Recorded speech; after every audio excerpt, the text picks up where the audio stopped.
Ladies and gentlemen, it seems to be that if Chelsea fail to get anything substantial this season, and by substantial I mean top four, this seems to be the target, then it's Maresca who's unsafe. It's not really the sporting directors or the owners. We're going to delve a lot deeper into this because I feel like this is absolute madness. We've got some updates in regards to Evan Ferguson, ladies and gentlemen. That's the latest link. We're going to talk about that. There's some updates in regards to Joao Felix.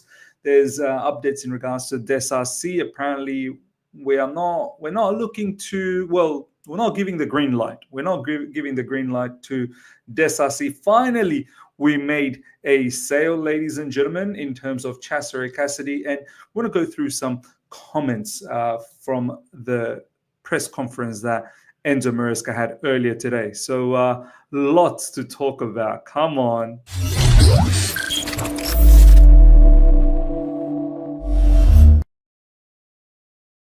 Back to the other side of the coin. First thing we want to talk about is this particular news. London is Blue podcast.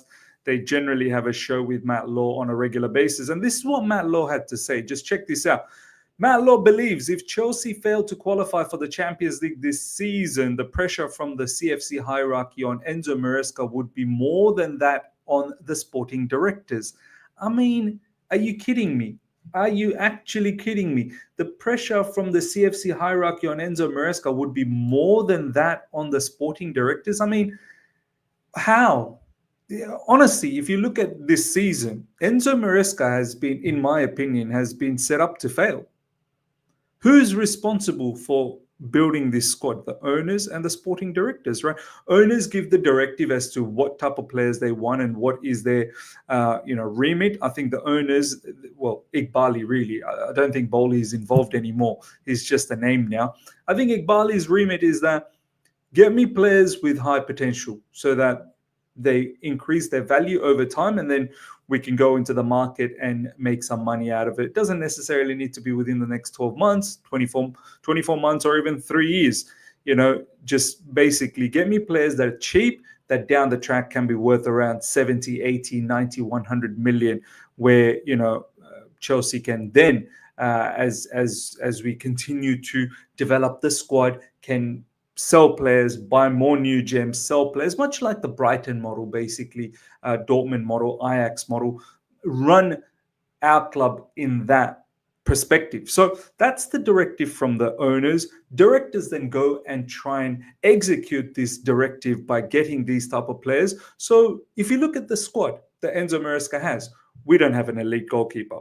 We don't have elite defenders. Our midfield's not bad, but then again, midfield has injury-prone issues with Lavia, who's an important player for us.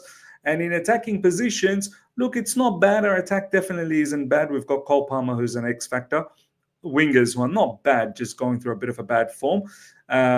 So I don't mind that. But they lack goals at the moment. And Nicholas Jackson, ladies and gentlemen, we need a striker that can compete on a regular basis and sometimes even dislodge Nicholas Jackson. So we don't have all of these ingredients, yet we're asking Enzo Maresca, who at this level is very, very new. At this level, he has just as much as experience as some of these young players. Do you know what I mean? He's also learning on the job. So we are actually sitting here and we're going to accept the situation that Enzo Maresca is more unsafe than the sporting directors. I'm sorry, it just doesn't fly.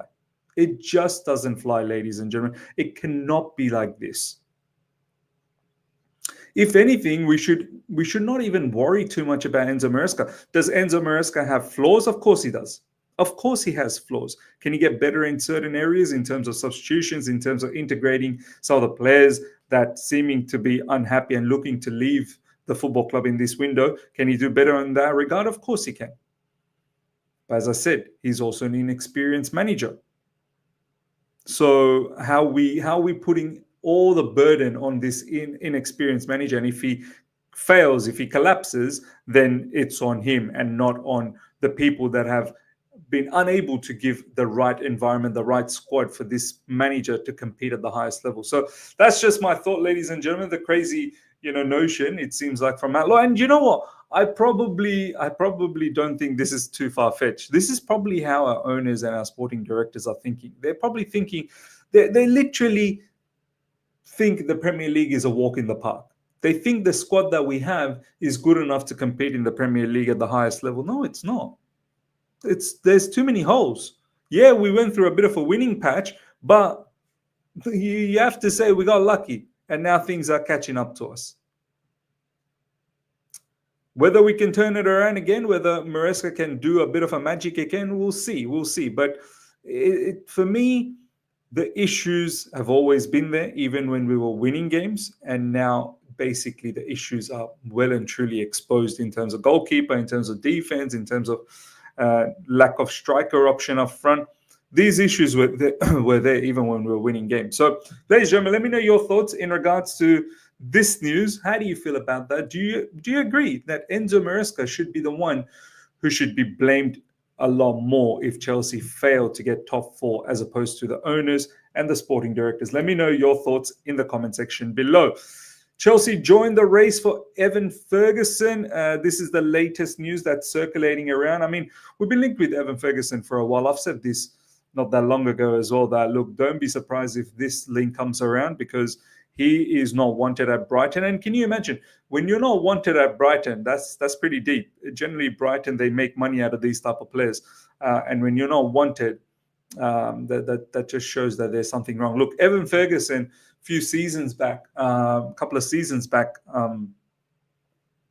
he absolutely romped into the scene, and he was doing well. But then injuries hit, and since then he's not really been a regular member at Brighton. He's consistently injured.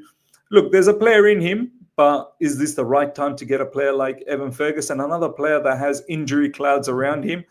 I think talented player, someone definitely that can compete, but how long can he compete?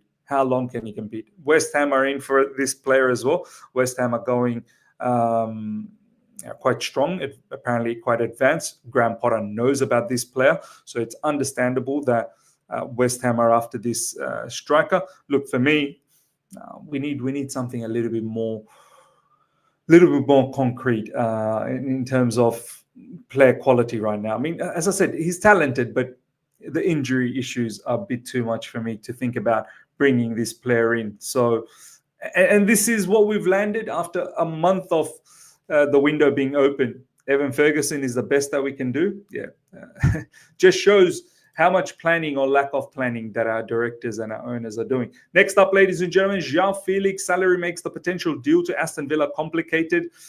Look, I don't know what's going to happen with Joao Felix. All I can say, this is what I'm going to say.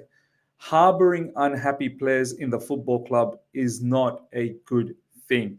Harboring players like Nkunku, harboring players like Joao Felix, harboring other players that are not wanted and not seen as a long-term plan at Chelsea Football Club, this is unhealthy.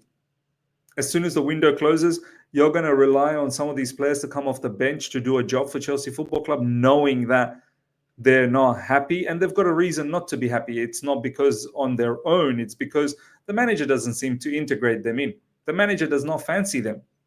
So it's not really all their fault. Yes, some of these players don't work hard enough. Sure, we understand that. But, the manager has a set system that these players don't suit. So whose fault is that? Once again, the director's assembling a team that's inadequate for the manager. And then in essence, what's happening is players are feeling disgruntled.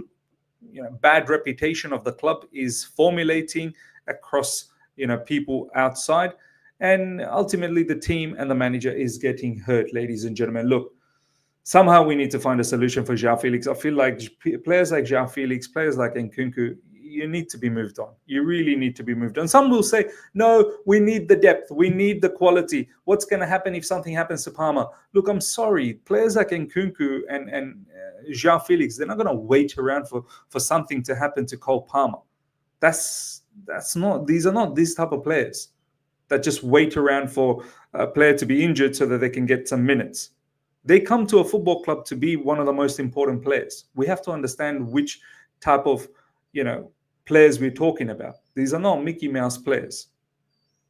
They're high-quality players that are just not fitting our system. Now, you can sit there and say, well, Maresca should find a solution to fit them. Yeah, that's a valid point. But this manager's got a 5-year contract.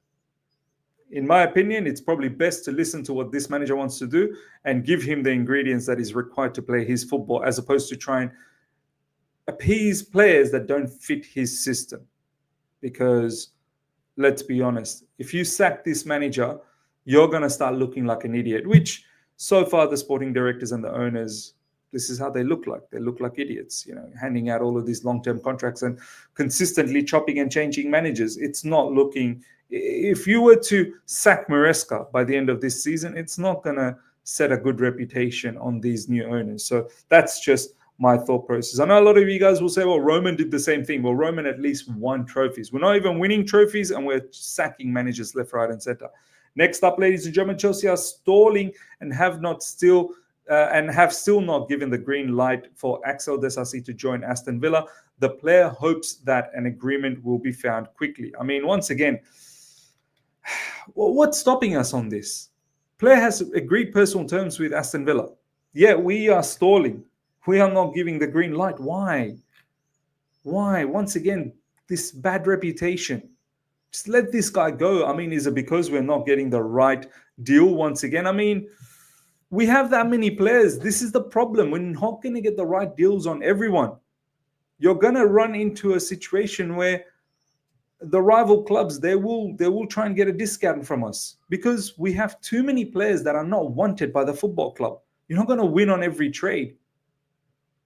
And if you are so stubborn on winning on every trade and then stalling on players leaving, once again, it just creates a bad environment, man. It really does create a bad environment. So, another player that is most likely disgruntled about the whole situation. Next up, ladies and gentlemen, breaking. Torino reach agreement for Casadei, 10.8 million fee plus sell-on clause, more than 20% coming from Fabrizio Romano. Finally, we get a sale.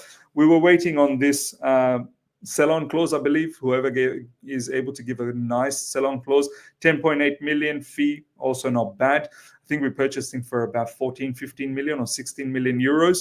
So 10.8 million fee is probably still making some form of profit. Don't forget, he's already played 2 seasons under Chelsea football. Well, he's not really played, but he's been in the contract, I think, 2 seasons. And 20% sell-on clause in the future, which this is why they say great business. This is why they say great business for our sporting directors, because that's what they do. Now, let's have a look at some of the commentary in regards to the press conference.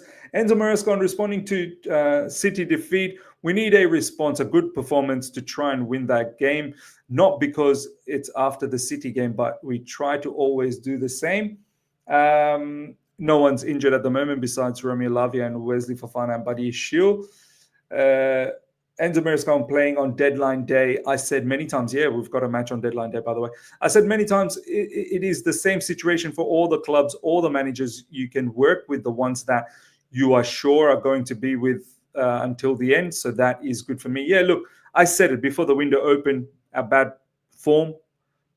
Compound that with the January window. Yeah, it's a recipe for disaster, and this is exactly what's happening because there's just too many uncertainties with a lot of players. Some players not getting selected, some players are not being used from the bench because they're getting rumored to leave the football club. It is a tough situation. So yeah, I can understand Enzo Maresca saying that we have to wait till the window closes so that we can get some stability. Hopefully, we do find some stability after the window is closed. Enzo Maresca on incomings and outgoings. You can expect players arriving and players leaving. It is like this in this moment. I don't know about the players leaving and arriving. He probably doesn't. I mean, he has an idea as to who's talking to who, but anything is possible. Enzo Maresca on noise around transfers. We have the most. We have in this moment many noise around players, but it's not just for us. If you ask Graham Potter, he will probably be exactly the same. Yeah, all managers are the same.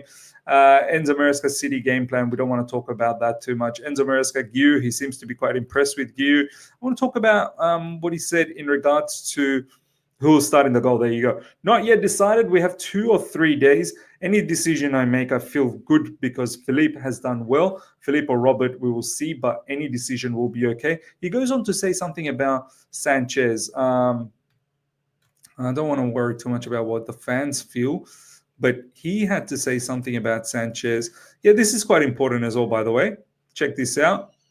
Enzo Maresca on the bad run at Leicester at this point last year. Is it helping him now? It happened exactly the same in that moment. The good thing is we were dominating all the games. The big difference was inside the box. More or less, it's happening the same. So, yeah, once again, he's talking about that. He suffered last season at Leicester because players were not finishing their meal. They were dominating games, but they were not finishing. This is the same thing that's happening at Chelsea Football Club as well. And I agree with him to a certain degree. We do create a lot of chances. We don't put it away. Nicholas Jackson's been culpable of that. And Enzo Maresca has been asking to get a new striker. It's, once again, sporting directors, owners don't feel like we want to do that in January. I mean, we've linked ourselves with Evan Ferguson, but let's be honest, I think it's going to be Liam Delap in the summer. Anyway, and Delap, look, he's another player that you're going to have to develop as opposed to someone who could come in and do the job from the start. Enzo Maresca taking Sanchez out of the spotlight, and could it help? Sometimes it can happen, not only for Robert's case, but it happened this season with Alisson. No, I hate how we want to compare ourselves with Alisson and Donnarumma. Just talk about us. Just talk about us. Kepa, will he be recalled? No, absolutely not. Enzo Maresca and Jurgensen stand? I don't think so. The first time I spoke with Philippe in July, I made it clear that the number one choice was Robert. We have 2 good goalkeepers, so we can make some different decisions. It doesn't mean that Robert can make a mistake every game. So Enzo Maresca is still adamant that Robert Sanchez, ladies and gentlemen, is Chelsea number 1 goalkeeper. All right, ladies and gentlemen, that's the latest on all the Chelsea news. Let me know your thoughts about how Maresca is the one that is unsafe as opposed to the directors if we are to fail this season to qualify for the Champions League. Let me know how you feel about that. Smash up the like button if you're here for the first time. Subscribe, hit the bell notification to stay in touch with all my content. Till next time, everyone. Take care. See ya. Goodbye.